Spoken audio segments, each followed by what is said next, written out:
मला तू video edit करायचं शिकव हं? एडिटिंग हो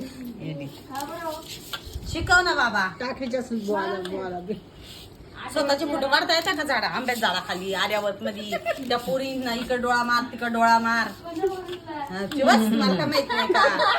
तुम्ही काही येडी बेडी समजते का मग तू किती 400 बिशे मला माहिती ना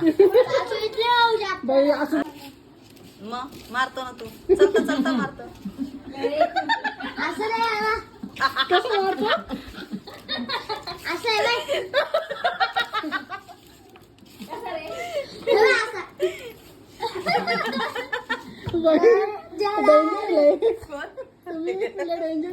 मी काहीच नाही बोलत तरी नाद नाही करायचा आपला नाद नाही मग आपलं नाद नाही करायचं एरिया सरक ना बाजूला एका काळाला एकही काम येत नव्हतं मला स्वयंपाक येत नव्हता भाकर